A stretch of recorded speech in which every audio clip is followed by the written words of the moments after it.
Blood donate করে এলাম রে, ব্লাড ডোনেট করে এলাম। কোথায় দিলি? আরে আমাদের পাড়াতে একটা ক্যাম্প হচ্ছে না, ব্লাড ডোনেশনের নাম শুনলেই আমার ভেতরটা একবারে শিহরিত হয়ে ওঠে, বুঝলি?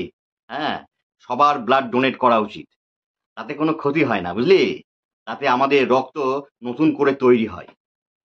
আমার কাছে ব্লাড ডোনেট করা আর দেশের জন্য শহীদ হওয়া দুটো একই ব্যাপার, বুঝলি? ব্লাড ডোনেশন খুব দরকার, খুব দরকার। এই নিয়ে কতবার দিলি?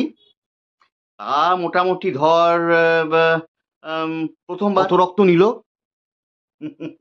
আর হাসির কথা বলিস না, হাসির কথা বলিস না। সবাই তো এক বোতল করে দিল।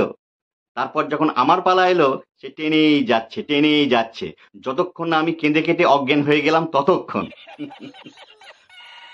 তারপর যখন জ্ঞান ফিরল, সবাই বলল যে আমার রক্ত নেওয়া হয়ে গেছে। কত রক্ত নিল? ক বোতল? 1 সিরিঞ্জ। জানিস, ব্লাড ডোনেট করার পর তো আমি উঠতেই পারছিলাম না, খুব ক্লান্ত লাগছিল। তারপর ওরা ওই দুধ, ডিম, হ্যাঁ, তারপরে কলা এসব দিল। তারপর গিয়ে আমি একটু সুস্থ হলাম। তোরাও দিয়ে আয়, যা যা।